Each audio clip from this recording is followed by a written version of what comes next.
It was a literal bump in the night, judging by the tracks and judging by the fence, for this family here in Bozeman when a truck left the road and hit their house. Wow. And Montana Governor Steve Bullock is still campaigning in Iowa in his bid for the Democratic presidential nomination. Coming up, find out how much his efforts are registering with voters in the early primaries.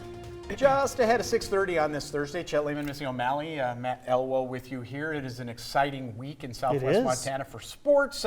It looks like maybe snuggle weather for some of these games, but we're not going to get rained or snowed on it. No, I think that's the positive thing about that. We just covered the high school football game. Let's talk about the college level real quickly. Of course, Cats and Grizz taking fight to the field anyway. Temperatures in the 30s at kickoff, 40s for halftime, but it's going to be a sunny day. You'll just want to bundle up. I think snuggle weather might be about right. Temperatures into the teens and 20s for most of us. Look at that, 3 degrees this morning in West Yellowstone. Our skies are clear. That's allowing the temperatures to cool down. Keep that in mind for some of these high school football games. Those evenings are going to be cool, and even the daytime temperatures won't be real quick to warm up because our skies are so clear. Temperatures today into the 30s. Looks like it's going to be a beautiful day. Yeah, nobody's going to be sitting down for any of those games. Anyway, They'll all be fine. They'll be all jumping up and down, moving around. Yeah, they'll be fine. They'll be doing no just hypothermia. They'll be okay. fine. Yep. Now here's a bizarre story for you. Our top local story here at 6:31. A Bozeman family was enjoying a quiet evening the other night when a truck hit their house. Yeah, MTN's Cody Boyer spoke with the family, shows us the damage that was done. I had no idea that something like that would happen. It's a scene that neighbors like Lori Bell say is unusual along quiet Roland Road. It's kind of concerning. You know, there are children and families in this neighborhood. Highlight Fire Department crews say a pickup truck suddenly left the road, smashing through a fence. That didn't slow it down from then crashing into this garage. When a deputy from the Gallatin County Sheriff's Department got there, the truck was gone and the natural gas line was severed. Bell says leaking gas caused another neighborhood concern. Especially since it's on a house.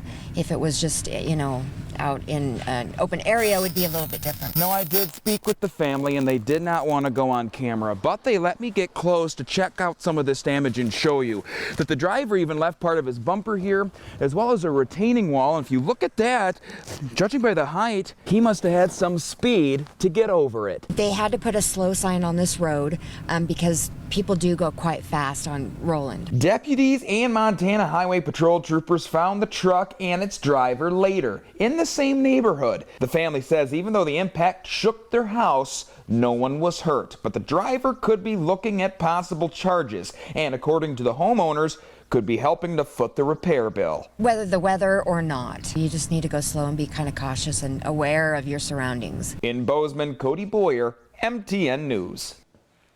And in other news, a Belgrade man is facing a charge of felony sexual assault after investigators say he abused a child. According to Gallatin County Court documents, Glenn Belknap's case began when deputies received a report from the Department of Health and Human Services.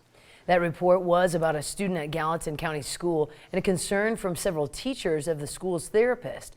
The child told 3 different people that Belknap inappropriately touched them.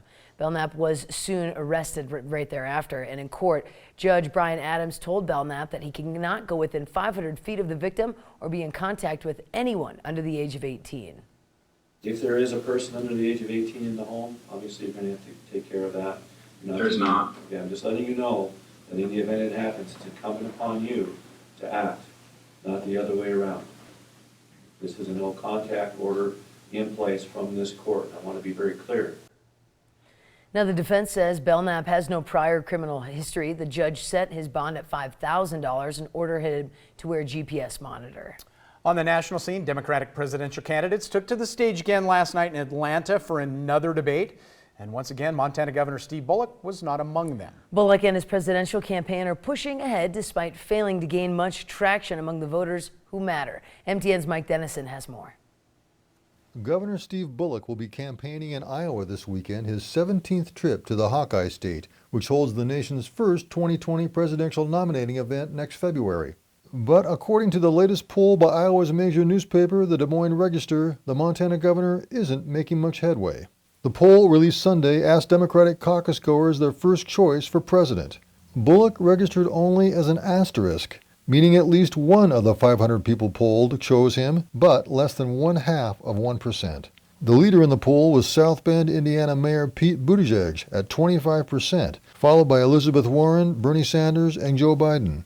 Bullock has been banking on a strong showing in Iowa, where he has the endorsement of Iowa Attorney General Tom Miller. He's also been unveiling policy proposals on everything from education to public lands to mental health, the latter of which he talked about in Iowa earlier this week.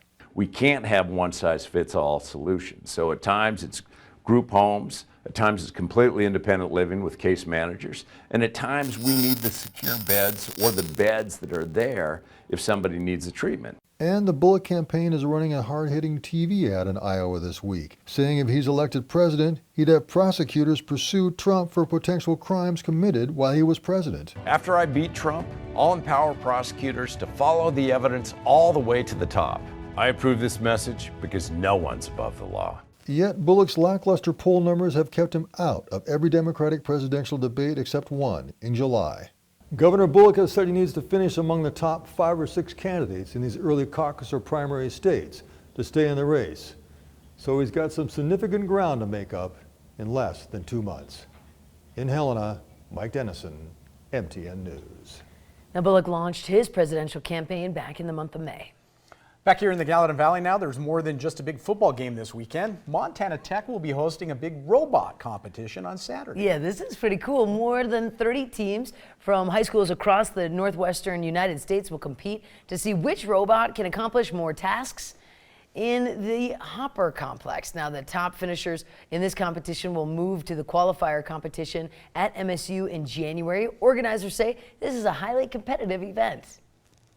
Think of it like a big basketball game or big football game, but all the kids, instead of playing sports, are running around, and it's pretty physical, but running around doing these robots, building these robots and having them out there. There's screaming, there's hollering.